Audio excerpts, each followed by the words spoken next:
Nigel Farage, remember him? Fabulous 60th birthday party last week. I was in quite a bad state last Thursday morning, I'm not going to lie.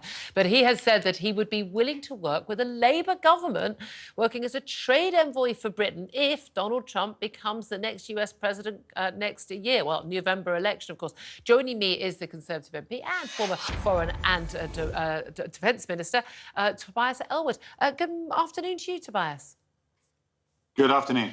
We talked to you so many times about what's going on in Israel and Gaza. So it's nice to talk to you about something different. We're talking about, what happens at, well, two different elections happening, well, many elections around the world. In Britain, who comes in? Does a Labour government come in? That's what the polls are suggesting right now.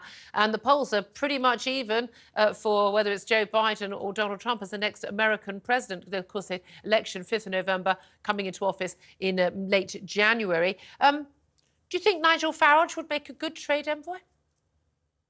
Well, you're right to say there's an awful lot of what if there. I mean, firstly, you're dismissing any chance of the Conservative Party winning the next general election. You've just been discussing the economy, and I'm pleased that you placed into context the difficulties in which we found ourselves, COVID, Ukraine, and so forth. This would have tested any government, but we have moved into calmer waters thanks to the Prime Minister. Inflation is coming down from double figures. And it's quite right that the nation then asks ourselves, who's best to then govern us into the future, given the fact that things have, as we've discussed many times on your programme, the world is going through a very bumpy period. There's tougher times ahead indeed.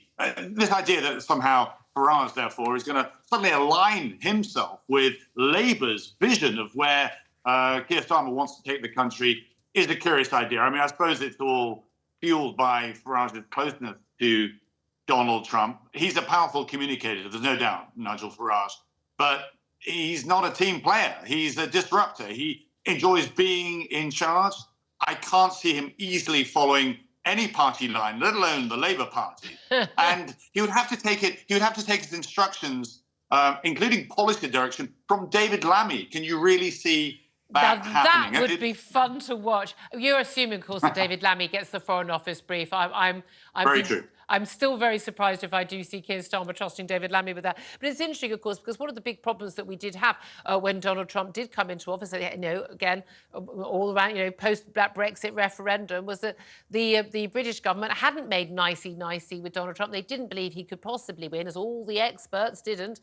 And then when he won, they'd been, we ended up having to basically move our ambassador, Kim Darrett, because, such bad relations, I mean, other reasons why he left as well. But fundamentally, we're in a situation where we hadn't made nicey. Now, what's interesting is David Cameron, our current Foreign Secretary, has been out in Washington and he has visited Donald Trump and a rather forthright meeting. It's all specifically really about NATO and NATO's role with Ukraine. I've no doubt at all that the Middle East has also cropped up in those conversations. But do you think that, though, there is a real expectation now that Donald Trump is very likely to win the US presidential election, according to the polls? And certainly, worst case scenario for him, it's a 50-50. And we need to start preparing for that. And that's not just about our diplomatic niceties. It's also about things like, how much funding there's going to be for the Ukraine war. Yeah, I mean, so many points that you raised there. Firstly, our relationship with the United States is the most important in the world. We share a view, a vision of where the world should be going. We stand shoulder to shoulder with the United States on the factory floor, in the diplomatic corridors, and indeed occasionally on the battlefields as well. Our foreign policy is very much aligned with the US today.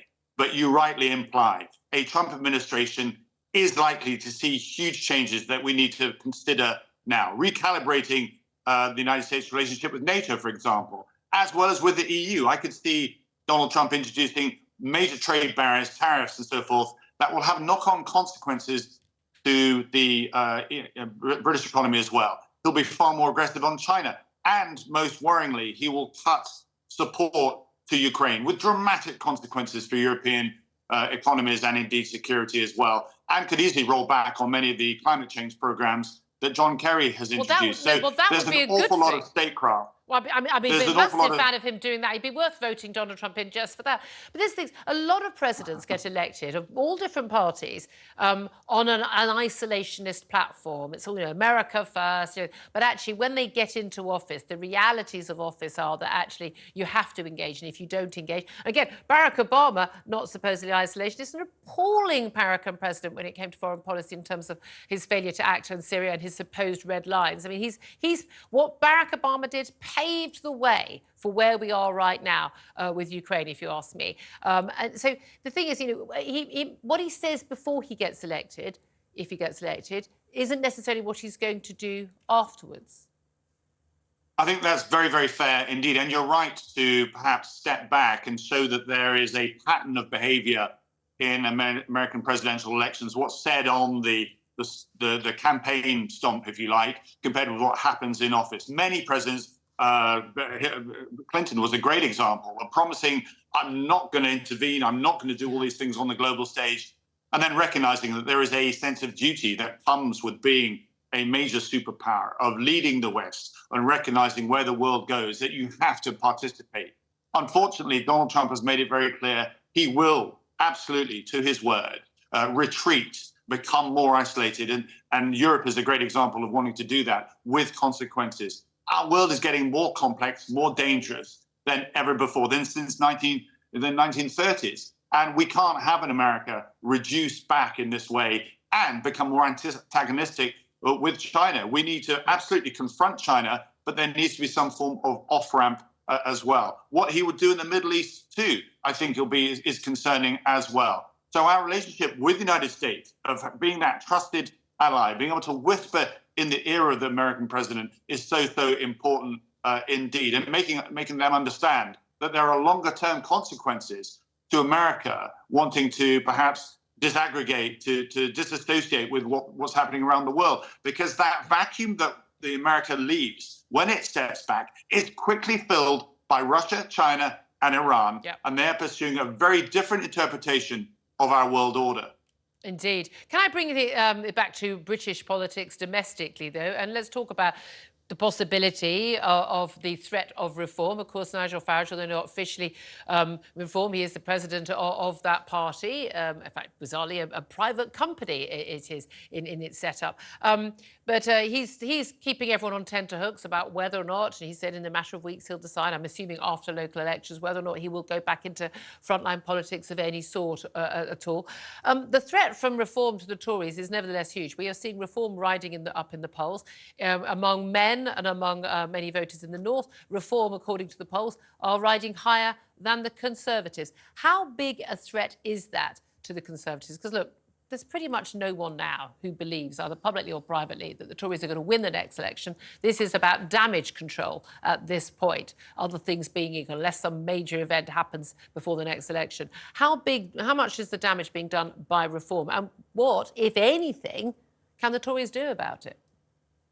Well, I think it would be ridiculous not to say that reform are having an impact. I would challenge you to say what the result of the next election might be. Of course, the polls give a strong indication, but I remember the Theresa May election. You remember that in 2017? We were expecting to win over 100 seats, I think, a huge majority.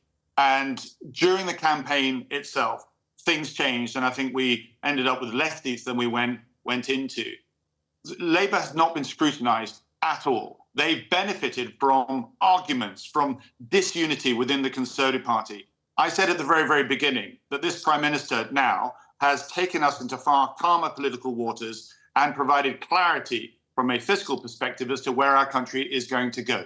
That is a good thing. If we can get that message across and show a sense of purpose, a sense of vigor and determination that we want to remain in number 10, then there's about 25% of don't knows in all the polling that is produced. They will then make up their minds, and they could certainly tilt the balance and allow us to lose well or indeed even win the election. The ball is in our court. If we lose the election, it's because we've lost it from within, not because suddenly Labour is presenting any sort of glamorous view or clarity of vision as to where they want to take the country for. And reform is taking advantage of this. But reform, I'm afraid, is playing on populism. It's playing on hate and anger. That's what it's developing. It's recognising people's frustration with Tobias, things. I never understand this notion of populism, how terrible. Doing policies that would be popular, how dare a democratically elected government do that? I mean, what hate is reform campaigning on?